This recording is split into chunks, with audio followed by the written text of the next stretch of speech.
Yo, yo, yo, yo, yo. What's up, everybody? Welcome to another installment of BrickWall Reviews. I'm Dave, and I just want to say to everybody out there who's a mother, grandmother, aunt, uh, whatever other title you could use as a mother, uh, happy Mother's Day to everybody out there. That was a really weird and awkward intro, but yeah, definitely comes from the bottom of my heart, though. Happy Mother's Day, everybody out there. I hope everyone had a great Mother's Day and is enjoying themselves or has enjoyed themselves today. I'm here right now, a little late than usual, but again, Mother's Day. Also here alone, again, Mother's Day. Sam has the night off, of course, just to let her rest because mothers do so much. And so why not just have a little break on our first week back? Yeah, so BrickWall Reviews. Sorry, let's get some extra stuff set up on the side over here. But thank you guys for joining and tuning in and watching another installment of BrickWall Reviews. Again, I'm Dave, and tonight I'm here to talk about the latest Netflix film, the latest Sony release, which is a very interesting tip I'm going to touch on in a bit. But the latest animated release on Netflix called The Mitchells versus the Machines. The Mitchells versus the Machines, yes. This movie was released last Friday, as a matter of fact, on Netflix. It is a family film about it's a family film about a family, right? Family film about a family. It's a family film. It is about a family trying to make their way through the robo-apocalypse, however you want to say that. And they're trying to save the world while also remaining a family. I'm definitely going to talk about this film and kind of give you guys a little more insight on this film and give you the good old razzle dazzle, the usual BrickWall review. But before I do that, I want to remind you guys to make sure you guys subscribe to the YouTube channel, hit that like button. It's been a while since we've been here. Not really, like a little over a week. Last video that was posted was a BrickWall anime review of the Demon Slayer movie. So if you guys haven't seen that review, Sam did a review on that. So make sure you guys check that out. We do have a lot of great reviews coming up that I think you guys are going to enjoy. We're already ready for our next review, kinda. We're getting a few steps ahead, and we're going to be making some little subtle itty bitty changes, mainly to our studio. Right? Who knows? Maybe this brick wall will survive. Maybe it won't. Who knows? But we are going to be making some awesome changes. So, guys, make sure you stay tuned for that. But anyway, going ahead and getting into this movie, The Mitchells versus the Machine. So this movie was originally meant to be released back in 2020. Right. Remember back in 2020, we were supposed to get a whole bunch of movies. This was one of them that we were supposed to get. And at the time, it was called Connected. It was going to be released by Sony Pictures. And funny enough, this is a Sony Pictures Animation Studio production. It was supposed to be released, like I said, last year. If I remember correctly, because I do remember seeing a trailer for this, and a lot of people may remember seeing a trailer for this, because I think I even posted the trailer on the Facebook page. Make sure you guys follow us on social media too. I'll make sure I put the links in the description after I wrap up this video. They're usually there, but tonight moved a little differently. So yeah, I think it was supposed to come out in September of last year, but of course it got pushed back due to the pandemic. Of course, just like everything in 2020 got pushed back. And the distribution rights were then sold to Netflix. Netflix retitled the movie from Connected back to The Mitchells versus the Machines, which was actually the original title of the film before it got changed by Sony. So it kind of like regained its original title, which is really awesome. I like the original title better, The Mitchells versus the Machines, because Connected, and then you see the movie and it's like, okay, this movie did not need such like a bland and boring title like Connected, coming to Netflix. Like, no, it was way more exciting. The Mitchells versus the Machine is a very proper title for this movie. It shows, displays the energy that this movie has, which is something I'm going to talk about too. This movie was released on April 23rd, 2021 on Netflix and select theaters before its release on April 30th on Netflix. Of course, worldwide, international, however you want to put that. Everyone who's seen this film, from the early screenings to the theatrical releases to the Netflix release, everyone who's seen this film absolutely loves it. I remember watching it with Sam. We watched it the weekend it came out, and to my surprise, and she'll probably be here to defend it, like it's not that much of a shock. But no, to my surprise, she laughed at this film a lot more than, because usually, especially when we watch an animated film, I don't really expect Sam to laugh a lot. Reason being is because, of course, animated films, especially, cartoon, not cartoon, brains all mixed up, especially like family oriented, children's comedies. I have a more childish mind than she does. So I would laugh at like a really silly joke or like a really silly reference and stuff like that. I will find myself cracking up, which I did in this movie. There were moments I found myself completely going crazy with laughter, right?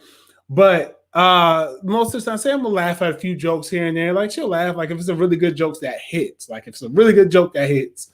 But this movie, she laughed a lot. Like I found her really enjoying this film. Even when we rewatched it earlier today, she really laughed and she enjoyed a lot of the moments and the characters. Myself as well. And I hear from her, notice from her reaction what I hear a lot of people say about the film, which is that this is just a really fun film to watch. It's a fun adventure. The characters are great. The plot is great. The comedy is there. It's a really great film. I do put it, and it's funny because this some of the people involved in this film are Phil Lord and Chris Miller. I keep wanting to say their last names the other way around, but Phil Lord and Chris Miller, who, if those names don't sound familiar to you, they are the two people who directed the Sony Animation Studios release Cloudy with a Chance of Meatballs. Cloudy with a Chance of Meatballs to this day is one of the funniest movies I've ever seen in my entire life. It is just hilarious. All right, so that movie put them on the map. And then if that movie doesn't ring a bell, like, oh, I don't know those people, think the Lego Movie. The Lego Movie, which is nothing really but a glorified commercial for Legos, right? One of the most hilarious movies to exist of all time. Again, and that was directed by Phil Lord and Chris Miller. Phil Lord and Chris Miller also directed the 21 and 22 Jump Street reboot movies, which starred Channing Tatum and Jonah Hill, as well as Ice Cube. Those films, downright hilarious. As a matter of fact, I'm just thinking about those films. I might watch those again this week just so I can laugh. Those are really great films if you haven't seen them.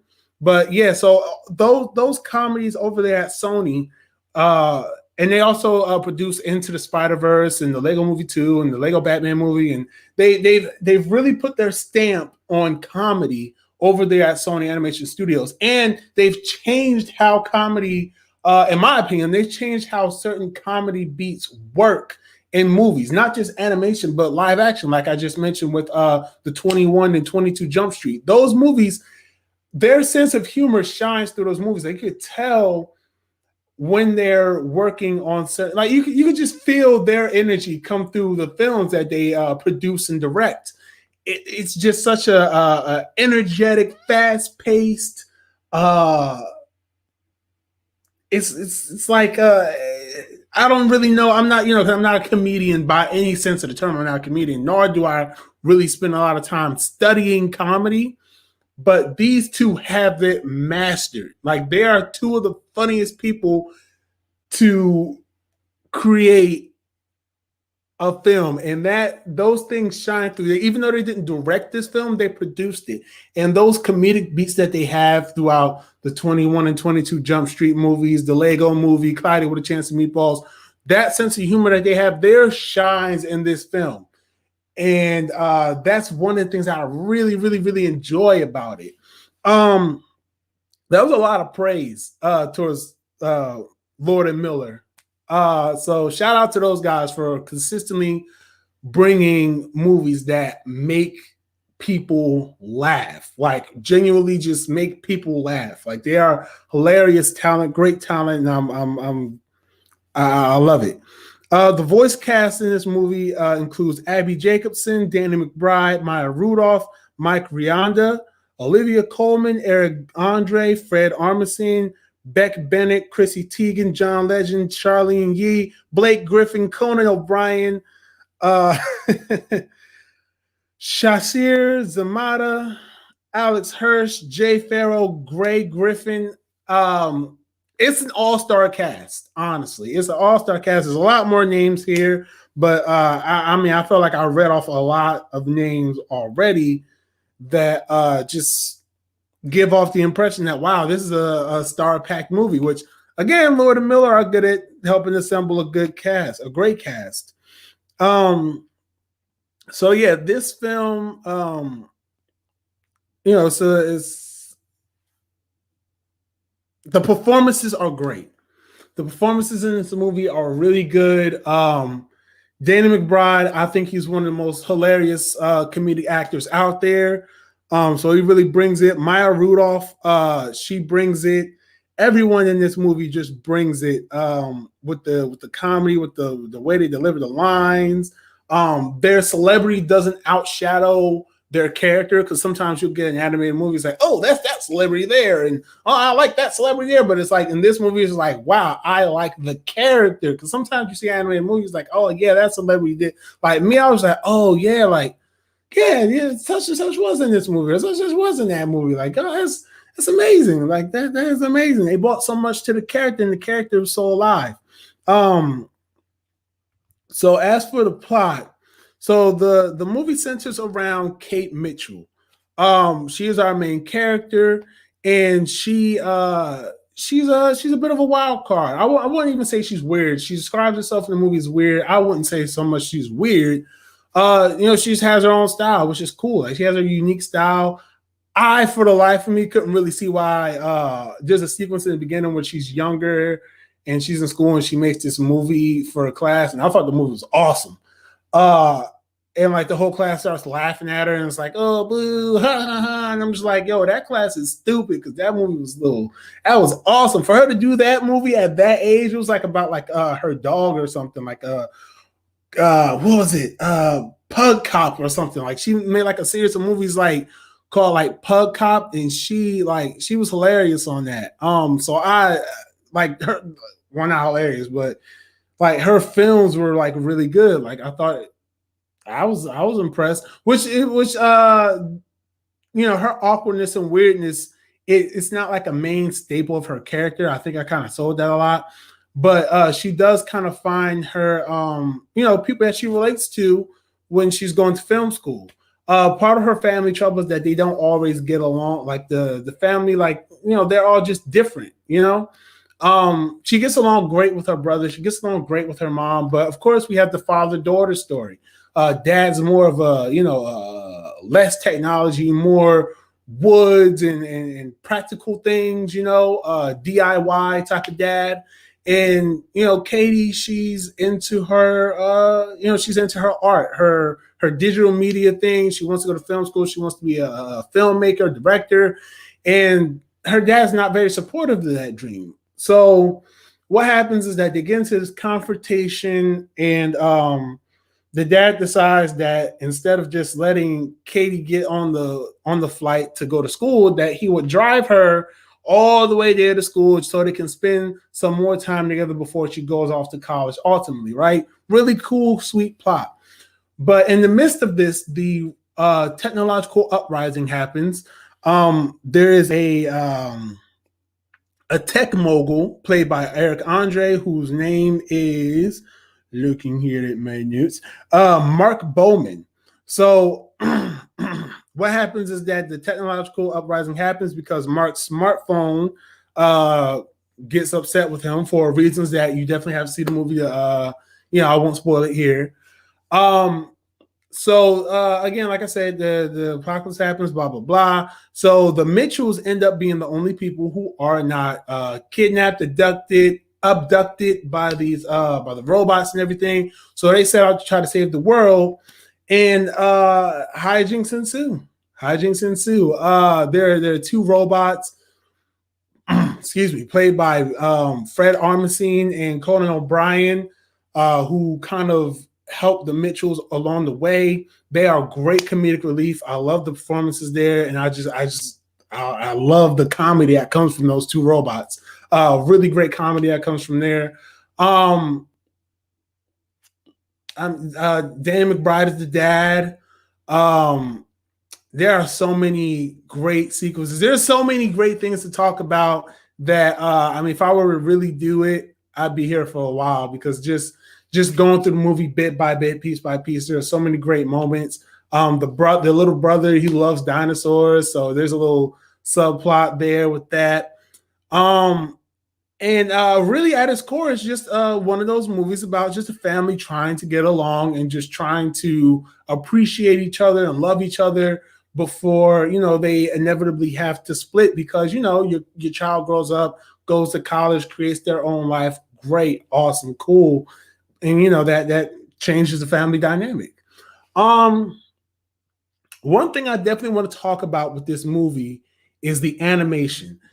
And this is, again, where I will give credit to Lord and Miller and Sony Pictures Animation in general as a whole. The animation on this is beautiful, and they blend together animation styles. If you've seen Into the Spider-Verse, which I assume everyone has seen Into the Spider-Verse, you may notice that animation style looks more comic booky, more hand-drawn, like different effects in the background, say pow, different background effects were there. You may notice something like that about Into the Spider-Verse, with not Connected. Ooh, called it the wrong name, my bad. With the Mitchells versus the Machines, there is there's a use of different mediums of animation and film that blends together so beautifully. Matter of fact, when I watched it today, I turned on my my animator's eyes, for lack of a better term. And I noticed that it looks like on the characters, it looks like when you draw a character, you have the outline on there. It looks like there's an outline on the characters in the movie. And that's something that you really only see specifically in 2D animated films. There's a 2D flair. They have little 2D moments on the side. It's really interesting. They have like a lot of things that pop in the background. Like I said, they make use of different animation styles. They got sock puppets and stuff in there. It's a very unique animation style, and I love what they did with that. I love it so much. And I have my own thoughts about the animation style as a whole that I'm not going to share right now, but let's just say that essentially I think that 2D animation will eventually make a comeback in a different form, but it's going to make a comeback at some point in the future. We might get back to that point, but the animation on this was beautiful. It's expressive. It really lends itself to the story. This was one of those, even when I saw, even in the opening credits and the opening logos, where they showed some of the different types of anime, like they showed like the sock puppets and the 2D animation drawings and stuff like that. I was like, I kind of felt like, it might kind of be a little gimmicky with this, though. Like, I was a little nervous that it might be gimmicky with it. No, they use all the different animation effects, all that flair and stuff like that. It's used and it's purposeful, especially when it comes to the story. And I thought that was amazing. I thought it was incredible. And it's actually sad. When I'm watching it, I was like, dang, man, it really sucks that we could not get this on the big screen, because I know Sony and Netflix just struck this really awesome deal, but I'm like, dang, it kind of really sucks that we didn't get to see this on the big screen. Or at least I didn't get to see this on the big screen. Shout out to everyone who got to see it in theaters and things as such. You guys are really lucky, because this is a film that really pops. And I feel like on the big screen, it would have been an incredible watch, which answers one of my questions. Do I think that this film would have done good in theaters had it got a theatrical release? Again, yes, I think that this would have been a very beloved film. It would have definitely been a another, the box office wise, it'd have been another hit for Lord and Miller. It would have gotten the same acclaim as the Spider-Verse and the Lego movie and pretty much anything else Lord and Miller touches over there at Sony. So yeah, I think this film would have done amazing in theaters. Things I like the most about this film, again, like I said, the animation. I love the animation on it. And I definitely love the comedy. I love the comedy. There are moments in here where I just could not believe how much I was laughing at something, because it was just so funny.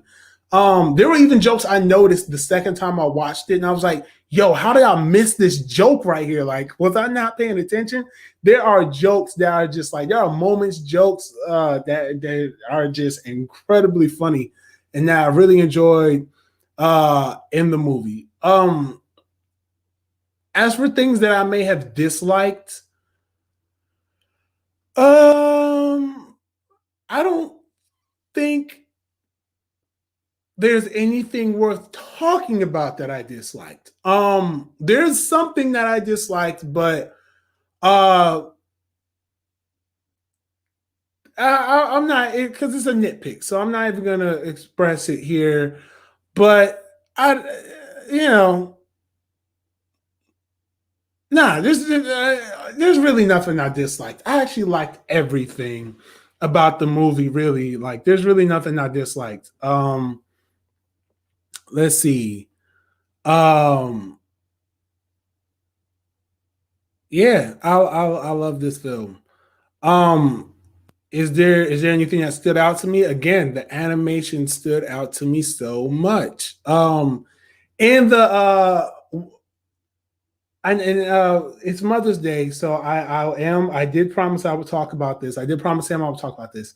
The mother in the film, she has this incredible moment where she kicks in mama style, and she does this like, she fights these robots and she becomes like a feared warrior. It is incredibly fun to watch, and it is so hilarious to just to watch the reactions of the characters and just to see how it plays out. So that's a great moment in the film. Maya Rudolph delivered on that, which I didn't even know was Maya Rudolph at first, which is shows how talented she is. The talented Maya Rudolph, so versatile, so great of an actress. Love her. Anything that stood out, I already said that. Anything I would change? I don't think I would change anything about it. It's such a perfect movie. It is such a perfect movie. Did I like the ending? Yes, I did. I thought it ended well. Do I think it deserves a sequel? No. This one is definitely a one and done for me. Although I would be open to the idea of a sequel, because I know a lot of Lord and Miller films do get sequels, like almost all of them, really. I would be open to the idea, but I'm not hammering for a sequel. I would have definitely preferred to see this in theater, to have seen this in the theaters. And if at any point it does get like a little limited theatrical run, or does like those summertime movie package deals that they do for like $5, $2 or whatever, I'm definitely gonna go ahead and do that and check it out. I wouldn't mind doing that. But yeah, so The Mitchells versus the Machines, a great movie, very funny, very enjoyable. my favorite character was, I did love the dog in there. The dog was hilarious. I love that. I love everything they did with the dog. On a scale of 1 to 5, I'm gonna give this film a 4.8. No, 4.9. I'm gonna give it a 4.9. Really good, really fun, really great film. Definitely watch it with the family. It's available on Netflix, so you know it's practically available to watch until the end of time.